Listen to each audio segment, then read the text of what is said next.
Kali ni saya nak bercerita, saya nak kongsi pengalaman saya waktu saya mula-mula menyanyi. Pertama kali saya bekerja, saya menyanyi dengan umur usia yang muda sekali.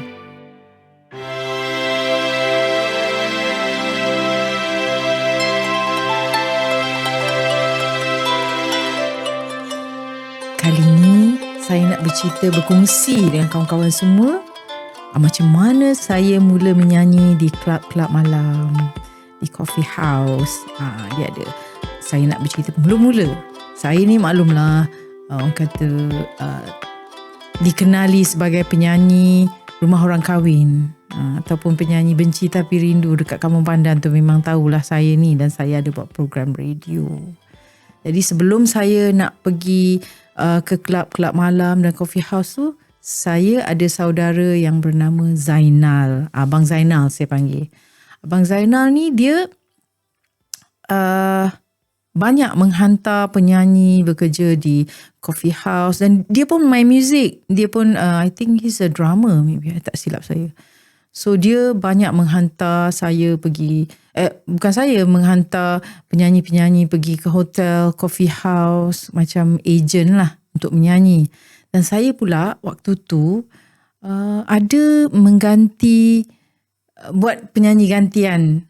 Yang selalu panggil saya ganti kalau cuti, Kak Yusni Hamid. Masa tu saya ingat lagi di Region Club. Saya menyanyi dekat Region Coffee House, Region Coffee House. Not Region Club Region Coffee House tu dia panggil Mawar. Saya lupa nama dia. Tapi saya akan ganti beliau menyanyi lagu-lagu evergreen. Lepas tu dengan satu piano. Dan daripada situ pun saya dikenali jugalah. Dan Kak Azizah Basri masa tu menyanyi di Lake Club di Lake Garden tu. Saya akan menyanyi lagu-lagu lama, evergreen, lagu Melayu dan juga lagu macam-macam lagu lah. Tapi sebelum saya sampai ke peringkat itu, waktu saya masa mula-mula menyanyi dulu, kadang-kadang Kak Yusni Hamid tu duduk dekat dengan rumah saya. Saya rindu sangat dia. Baik orangnya. So dia akan panggil lah saya ganti bila dia bercuti. Dan Kak Azizah Basri pun panggil saya bila dia bercuti. Dia menyanyi di Lake Club, di Lake Garden. Lagu kat sana semua lagu senang-senang. Lagu evergreen, lagu Melayu lama-lama. Itu memang makanan saya lah tu. Jadi lepas tu mungkin orang berada di tapi bila menyanyi macam tu saya tak perlu banyak bercakap. Saya cuma menyanyi terus, lepas tu break. Orang lain yang bercakap, nanti kan saya menyanyi, the band will say, or the pianist kan cakap, lepas tu diam. Kisahnya. Tapi bila saya kemudiannya Abang Zainal saya kata tu nampak saya punya bakat tu, dia pergi jumpa mak saya. Dia pergi jumpa mak saya, dia kata nak bawa saya menyanyi satu tempat, dan saya ni akan dijaga dengan baik lah dengan seorang keyboardist. Keyboardist tu yang bekerja dengan saya lah sama-sama. Jadi mak saya kata boleh lah, sebab tapi saya ni muda lagi, macam mana, boleh ke? Dia kata boleh, kita saya jaga dia. Dia bekerja bawah saya jaga. Gaji-gaji bulanan nanti macam dia dapat, nanti dia akan bayar kepada saya. Macam tu. Saya ni pula bila dengar macam tu, dengan kebolehan saya yang boleh menyanyi, pada saya benda yang saya suka, dan gaji alhamdulillah boleh saya membantu keluarga. Saya nak beli masa tu, kalau masa tu TV warna ni boleh dikira lah, belum lagi kot ke dah ada, boleh dikira lah siapa yang mampu. Macam tu. Jadi saya kata dengan mak saya, boleh lah saya nak kerja, sebab saya kata saya nak beli TV color TV color saya kata. Masa tu saya adalah ejen yang bayar bulanannya dekat situ. Jadi saya ambil lah bekerja, mak saya cakap, mak ambil je, Intan nak kerja ni, mak ambil apa mak nak. Kita boleh tukar peti ais baru, kita boleh beli TV, apa lagi. Saya suruh mak saya ambil. Masa tu saya rasa mak saya cuma beli TV dengan tukar peti ais baru, dengan jenama tu lah. bayar bulan-bulan, nanti kan Pakcik Sarip ni akan datang kutip bulan-bulan. Jadi okeylah, saya dah mula bekerja. Bila saya bekerja, tempat tu namanya Melbourne Park dekat Jalan Pahang. Saya ingat lagi. Bekerja dekat situ. Seronok ni. Tapi masa tu budak muda. Orang kata pakai biasa, budak kecil. Tapi mak saya kata, kenalah. Bukanlah budak kecil sangat. Maksudnya saya dah kena pandai lah make up. Kena pandai lah berkemas-kemas sikit. Itu memang kesukaan saya tu. Make up, pakai baju lawa. Saya ni suka bergaya. Memang suka sangat make up benda-benda macam itu semua. Jadi bila dah bekerja tu, nyanyi. Satu malam tu saya menyanyi. Menyanyi. Sekali saya tengok, bila saya duduk, lepas menyanyi kan break, saya pun pergi dekat bar. Bila dekat bar, minta air, makan kacang, makan, tak bercakap dengan orang, tak ada apa. Takut orang baru kerja kan. Agaknya dah, saya rasa dah 2 minggu agaknya. Tapi bila saya bekerja menyanyi tu, orang ramai. Orang jadi ramai. Sukalah tengok saya nyanyi bersama. Kadang saya nyanyi, saya punya keyboardist tu pula menyanyi. Kadang kita orang berduet, macam tu. Jadi bila saya menyanyi tu, bila saya break, saya duduk, ada kakak bartender dekat situ, perempuan. Ada lelaki, ada perempuan. Dia juga pergi kat luar surf apa semualah. So dia pun tegur saya. Kami lepas tu menjadi keluarga angkat. Saya sayang sangat dengan dia. Nama dia Alice. Kalau dia tengok satu hari nanti saya punya podcast ni, saya dah lama tak jumpa dia. Memang rasanya dah lebih 10 tahun. How she look like now pun saya tak tahu. Nak juga cari. So dia pun suka merantau. Dia ni suka merantau, bekerja. Memang orang dia aktif lah. But she got hati dia baik. So dia kata dengan saya, dia kata masa tu belum kenal lagi. Kau suara sedap, dia cakap. Dia kata orang suka kau tengok lah ni. Ramai orang datang tengok kau nyanyi. Orang suara sedap. Tapi kau menyanyi, dia kata macam cakap lah sikit, dia cakap. Nyanyi je, orang nak dengar lah kau cakap apa-apa, tegur-tegur lah, dia kata. Bagi tahulah bersembang. Okay, saya pun, okay. Set kat kepala otak ni. Okay. Nanti saya naik atas, saya bercakap, saya kata. So bila break tu, saya pun naik.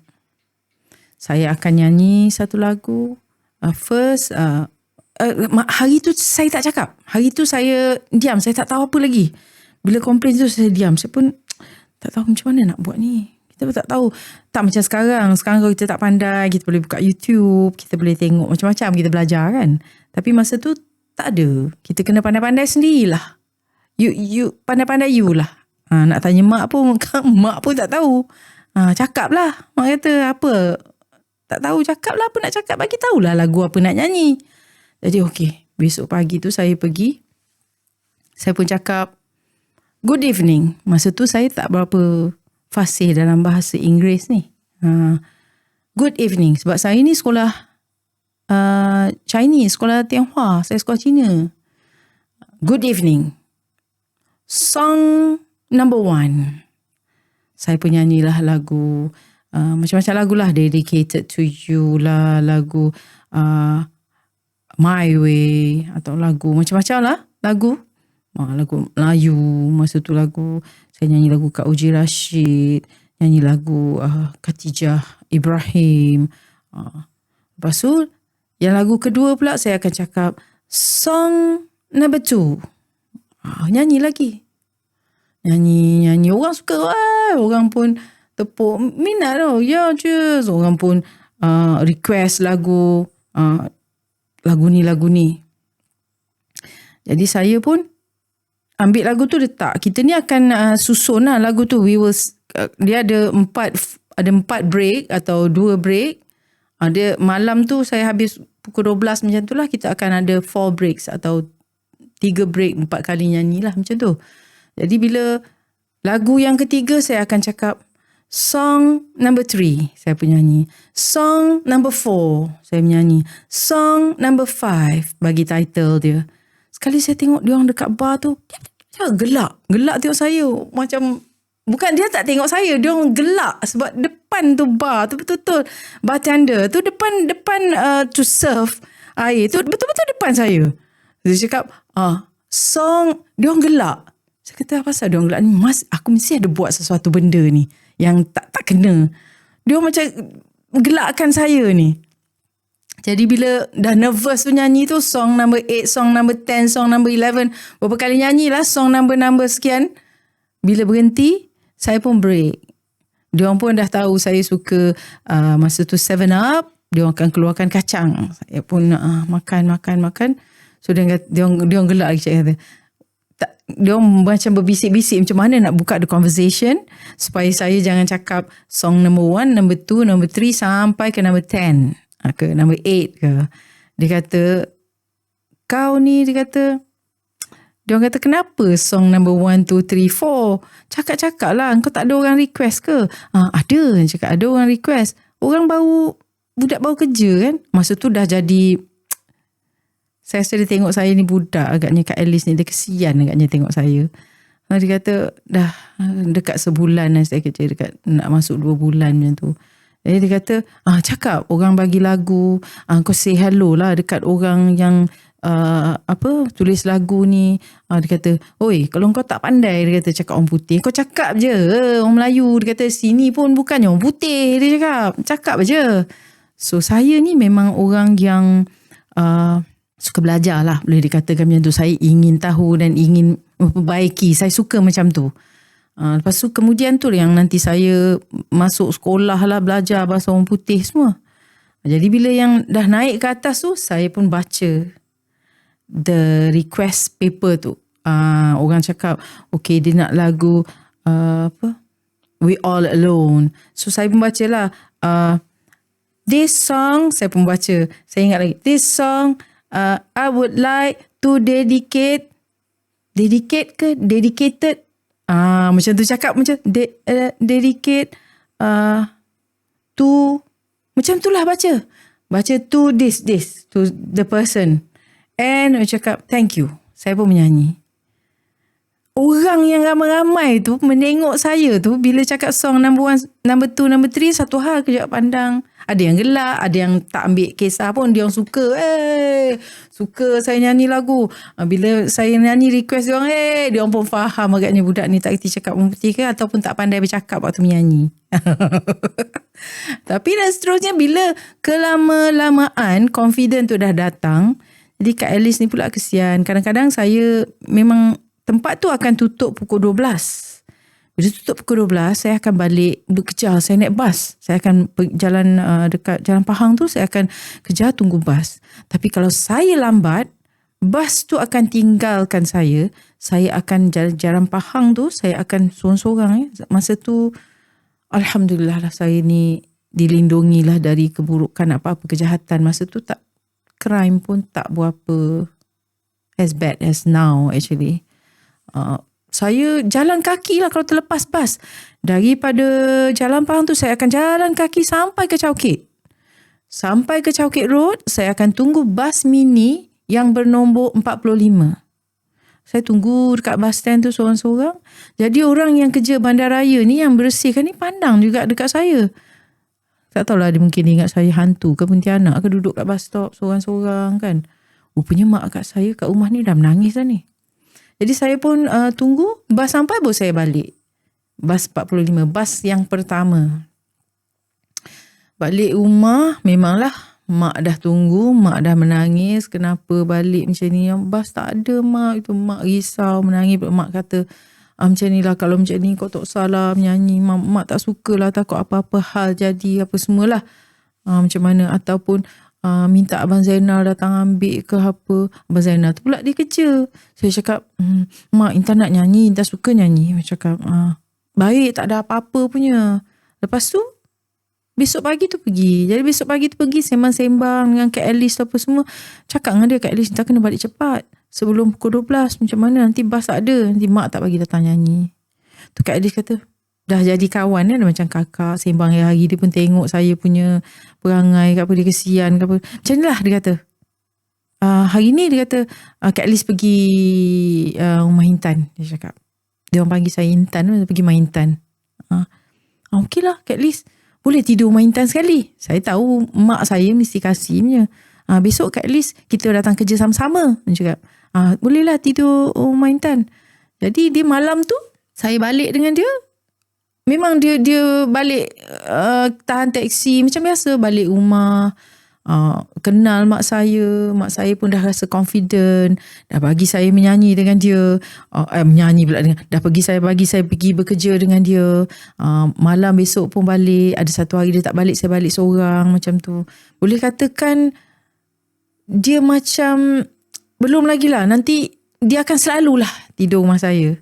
Tapi yang saya, indahnya kenangan saya ada satu hari tu, kita ni kadang-kadang kerja, gaji kadang-kadang, katalah saya dapat 500 lah kata ya. Gaji dijanjikan 500 masa tu. Besar tu 500 pada saya. Tapi 500 tu saya lupa. Orang yang keyboard saya ni akan potong sekian-sekian commission kepada agent, dan ini kita berkongsi untuk bayar ini. Rupanya tinggal sikit. Jadi tinggal sikit tu, duit tu, kan saya kata tadi saya bayar bulanan, ambil hutang TV, Color TV, lepas tu peti ais. Jadi duit tu, orang kata tiap-tiap bulan, bila itu saya terlupa cerita tu, bulan pertama bila dapat gaji tu dah potong ini, menangis. Sebab apa? Bayar tu, tolak ini, tolak tu. Mak, duit tambang macam mana? Tak cukup, sebab dia kira cukup-cukup kan. So mak kata, itulah, mak saya ni pun berpekin-pekin lah. Kejap bayar ni, kejap macam ni, kejap macam tu, bayar macam ni, macam tu. Pandai-pandai.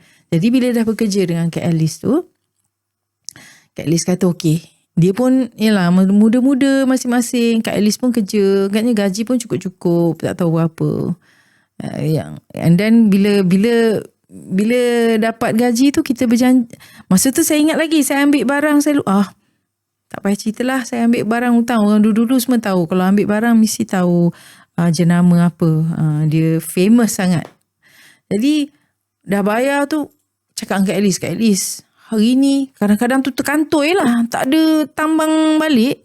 Kak Alice, hari ni Intan tak ada tambang balik lah. Kak Alice tidur lah rumah Intan. Dia cakap, nanti Kak Alice bayar teksi, nanti Intan dapat gaji, Intan bayar balik.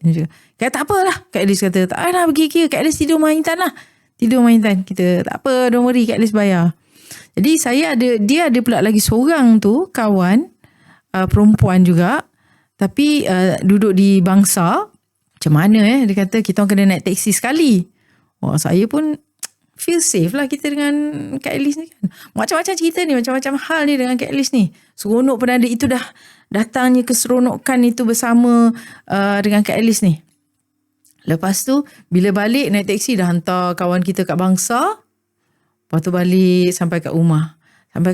Kalau sekarang kita ada form dekat, tunggu kat pintu. Dulu tak ada. Dulu kan dia cakap bila sampai je teksi tu, kita pun buka, makan pandan ni malam-malam kan. Buka teksi tu, Kak Alice ni saya pun panggil mak. Kak Alice pun dah panggil mak saya mak dah. Mak. Jadi mak ni datanglah buka pintu. Ya, buka pintu, kita pun masuk. Masuk je pintu, kita pun tutup pintu. Kak Alice kata, Kak Alice ni pandai. Dia suruh saya turun dulu. Saya tak tahu apa cerita ni. Okey, masuk. Saya pun masuk, mak. Mak pun dah tunggu, saya pun masuk. Lepas tu dia kejap lagi dah tengok saya masuk, dia pun tutup, dia pun masuk. Naik teksi. Sekali Cina driver taxi tu, I don't remember Chinese or Malay or Indian. Dia bawa taxi, dia cakap, dia kata, duit taxi mana? Payment ni. Mana itu taxi? Wang, dia kata. So Kak Alice ni pun tak tahu je jalan. Dia panggil. Tapi dekat kawan Wandan ni, tengah malam-malam bising. Nanti kan orang kampung kan dekat-dekat kan. Sekali dia kata, dia bising. Tapi dia jalan. Kita dah masuk dalam rumah dah. Kak Alice, saya pandang Kak Alice. Dia kata dia tak nak cerita. Dah. Itu besok punya cerita, dia cakap. Jangan cerita hari ni. Dia ni macam kecil-kecil je orang dia. Tapi dia macam, orang kata, mak saya selalu cakap ranggi lah. Macam gangster ni, ranggi. Dia macam tu, dia tak kisah. Kadang-kadang kita orang ni, dia ni pula, bila dah baik dengan saya, Dia memang baik. Tu saya kata baik. So kita orang akan pergi rumah kawan-kawan kita orang ni. Kadang-kadang malam-malam ni, balik-balik kerja ni, Kak Elis nak pergi ambil barang kejap. Nak ambil barang, lepas tu baru kita balik. Dia cakap, kita pergi rumah kawan Kak Elis. Saya pun pergi. Masa tu kat Gombak ke saya tak ingat lah. Dekat Mimalen punya kawasan tu lah. Pergi sana. Jalan malam ni. Macam mana malam tak nampak, gelap kan. So jalan-jalan. Ini waktu nak ambil barang sama dia, dia dah duduk rumah saya dah. Nak ambil baju-baju dia semualah. Ni cerita yang saya rasa menggelikan hati ni. Jalan nak ambil barang tu. Tiba-tiba terpijak tak tahu apa benda. Menjerit. Tu apa benda. Tengok kaki basah. Bukan saya ni, one of our friend lah. Sekali tengok, rupanya jamban tu dah tak ada dinding. She or us terpijak dengan kita-kita sekali dekat dalam tong tai lama yang dulu kalau kita berak, kita akan ada tong, kita akan buang. Tapi benda tu dah ditinggalkan. Terpijak kat situ. Ya Allah, tak tahu nak cakap ni, nak balik rumah, nak naik teksi daripada Gombak nak ke Kampung Pandan ni. Tak tahulah, ya Allah, ya Tuhanku. Baunya besok. Basuh lah, ke mana-mana basuh. Carilah air ke lap ke. Busuk lah daripada Gombak tu dapat teksi midnight dulu ada charge extra. So kita balik dalam teksi tu takut orang marah, takut sebab bau-bau tai, bau dah cuci apa yang patut lah. Bau lentung. Sampai kat rumah, menjerit lagi mak. Kali ni bayarlah teksi. Dah ada duit kan. Bayarlah. Tu masuk kat dalam rumah, mak saya kata, apa kau orang bau? Apa ni balik malam-malam ni? Dia cakap, tak tahulah mak, tadi jatuh kat tai ulat ke apa. Ulat semua ada. Itulah dia cerita saya dengan Kak Elis. Saya betul-betul rasa dapatlah saya berjumpa dengan dia satu hari nanti. InsyaAllah Kak Elis, rindu sangat kat dia. Kisah saya, macam mana saya mula menyanyi. Sampai inilah kisah saya nakal-nakal dengan dia. Dan selepas itu saya berpindah dari satu tempat ke satu tempat. Terkenal lah lepas itu Dayang Kuintan. Itulah cerita dia yang saya kongsikan bersama anda semua. Okey.